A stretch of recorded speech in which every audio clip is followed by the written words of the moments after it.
teams missing an all-time great player over the first 14 games of the season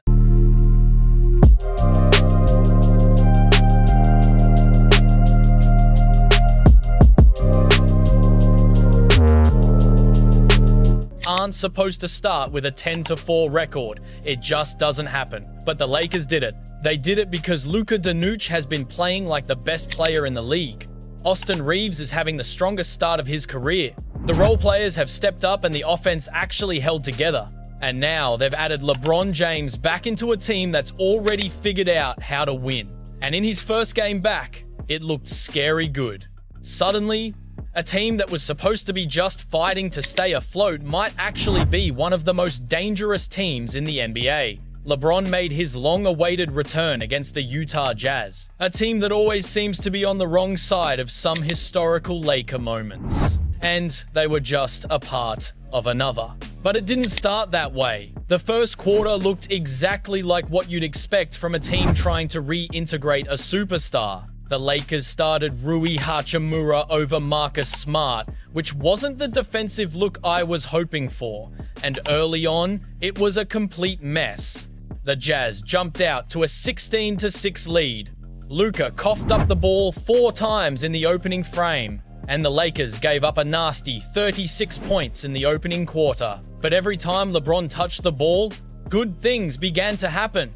Even in his first game back, his first real touch came late in the first quarter as he comes downhill and then kicks it out to the corner shooter for 3. Early in the second, he knocks down a catch and shoots 3 of his own. Then he starts running the offense out of the post. A no-look alley-oop to DeAndre Ayton.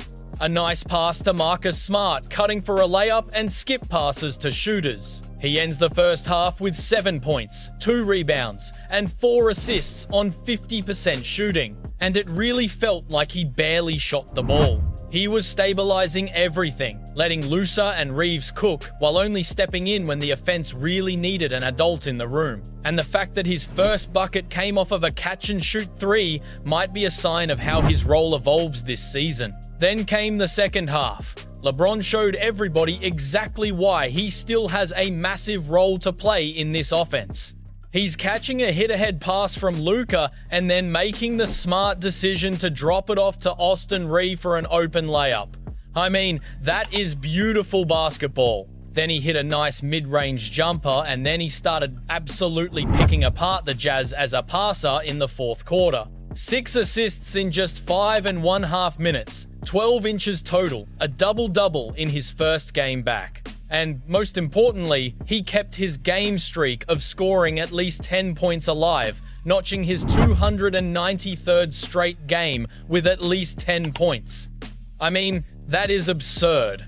Most teams without their superstar for 14 straight games to open up a season would completely sink or at least hover around 500. But the Lakers went 10-4 without him. And when LeBron came back, he instantly made everybody's lives easier in a game where they put up 140 points. Most superstars returned to save their team, but LeBron returned an upgraded one instead. The crazy part is, LeBron did not come back to rescue a broken roster. He came back to a version of Austin Reaves that looks nothing like the undrafted role player who originally showed up in LA. This season, Austin Reaves has had stretches where he legitimately looks like an all-star level shot creator. When Luka had to miss time, Reaves didn't just hold things down, he completely took over games. We've seen AR live at the free throw line, run really high-level offense out of pick and rolls, manipulating defenses, and carrying the offensive side of the floor in a way that simply was not possible just 2 seasons ago. And when you zoom out, the leap becomes obvious. He's handling the ball far more. He's seeing the floor better. He's getting to his spots, even on nights where the jumper isn't falling. And it's this version of Austin Reaves who just does not look like a role player anymore. He looks like someone who believes he should be the best player in the gym on any given night. And with some of the performances this guy has had this season, he's got every right to believe that. But the best part of all of this for the Lakers is that he does not have to be, now that LeBron is back, Reaves doesn't have to be the permanent second option. He now slides over to this overqualified third option role where he can attack tilted defenses, destroy second units, and punish teams every time they try and load up on Luka or collapse on LeBron. And in that game versus the Jazz, he showed that even with LeBron and Luka in the game, he can still have a really big night. 26 points on 63% shooting, 11 of 12 from the foul line, and constantly getting into the paint, forcing contact, and putting so much pressure onto Utah's defense. The leap of Austin Reaves this season might just prove to be the difference between we need LeBron to save us and we're really good. Now, LeBron just turns the difficulty down for everybody else. And if this is your third option, good luck stopping this Lakers team when they're firing. And then there's Luka Dončić. He became the first Laker to open up a season with 3 straight 40-point games, and he has not slowed down since. He's averaging 34.6 points per game, along with 8.5 rebounds and 9 assists on 62% true shooting. Luka is getting into the paint far more than he's ever done. And so much of that, I believe, comes from that conditioning work he put in over the offseason. He just appears to have more left in the tank later on in games. Now, which is letting him absorb contact, finish through bodies, and get to the line at a career-high rate of 12.5 free throw attempts this season. A 2 full attempts higher than his second best season back in 2023, and he's doing all of this in just his first full season with the Lakers. It still doesn't feel real seeing him in the purple and gold, but the production is completely undeniable. We've already seen the full spectrum of the Luka experience. Nights like his 386-7 on the Hornets, where he basically walked in, controlled the game the whole night, and wins you a game with what feels like one eye closed. And then you've got nights like the Oklahoma City disaster, early frustration fouls, overwhelmed by elite length and athleticism, arguing with the refs all night, mentally checking out, and then finishing with just 19 points on 20 shots, along with 4 turnovers. But since that game against the Thunder, Luka has responded exactly how a superstar should. He put together a 247-12 performance while controlling the game, even when his jumper wasn't quite there against New Orleans. And then came the beatdown versus Milwaukee. 41 points, 8 of 20 from the foul strike, and single-handedly stopping every Bucks run before it could even start. At one point, he goes off on this 9-0 personal run with back-to-back step-back threes, just to remind the Bucks that the comeback is definitely not happening. I mean, the Lakers built a 30-point lead in the first half in this game? That's ridiculous. But the wild thing is, it isn't just the scoring. Luka didn't just replace LeBron's points while he was out. He replaced LeBron's gravitational pull, the way defenses load up on him, the help they send, and the rotations that a defense has to commit to. It's the same level of attention that LeBron has commanded for 2 decades. You can see it every time Luka gets to on the ball, and the Lakers instantly create open threes and wide open and backdoor cuts. And the games that Luka missed only made his value louder. Without him, the offense became a bit fragile. The possessions got heavier, and suddenly every Reaves drive or 8-8 and touch matters a whole lot more than it should. With Dončić, everybody slides into the right role, and the whole offensive system made sense again. If Luka kept the Lakers alive without LeBron, he might be the reason why they become unstoppable with him. But this brings us back to LeBron. After missing the opening 14 games of the season, the Lakers had to find a way to win without him, and they actually built a real identity in the process. A top-tier offense whenever Luka was on the floor. Austin Reaves learning how to run an NBA offense as a primary creator. DeAndre Ayton stacking up some of the most effective scoring nights of his career. Rui Hachimura becoming this mix of a dependable shooter and mid-range exactor. Marcus Smart stepping in and giving them real defensive identity, providing chaos, physicality, and leadership on that end as this Laker team was winning ugly games. They were executing late, and they were able to hold the line. But then came the reality check. OKC 128 to the Lakers 99. Down by 37 points midway through the third quarter. 20 turnovers, 26 points off of those turnovers for the Thunder, completely overwhelmed by the size and athleticism at every position. Austin struggled. Luka struggled. Rui wasn't able to post up mismatches.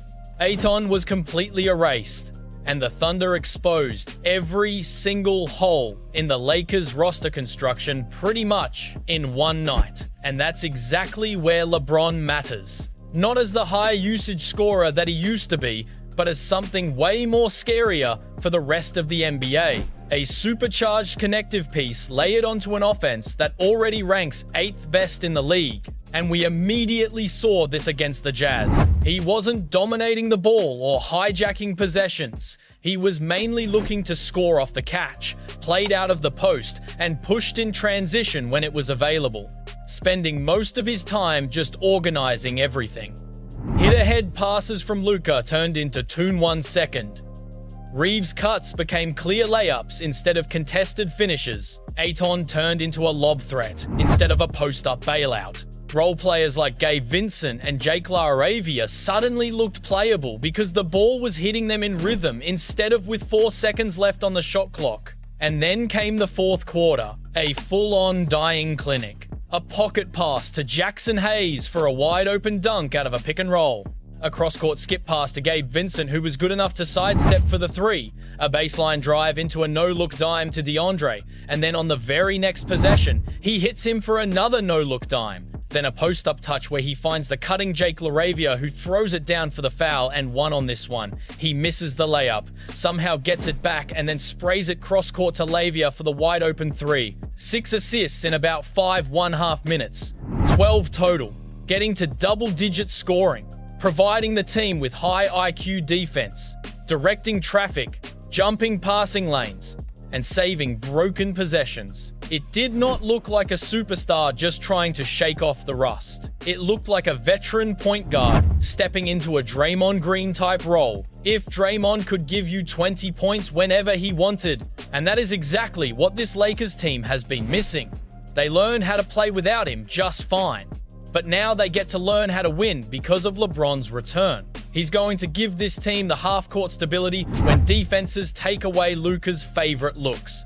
Transition quarterbacking when they can get stops. The defensive communication to keep everybody in the right spots. And a latex game closer who has seen every coverage the NBA can throw at him. The game at Oklahoma City showed us what their ceiling isn't just yet. The Milwaukee game showed us what it could be, and LeBron will ultimately be the guy who decides which version we see more often. But the Utah game gave us our first glimpse. The game against the Jazz feels less like a finished product and more like a preview. The defense wasn't great. The lineups certainly weren't perfect, and the offense had a lot of clunky possessions early, but all the ideas were there. Luka and LeBron connecting in transition with those full-court dimes.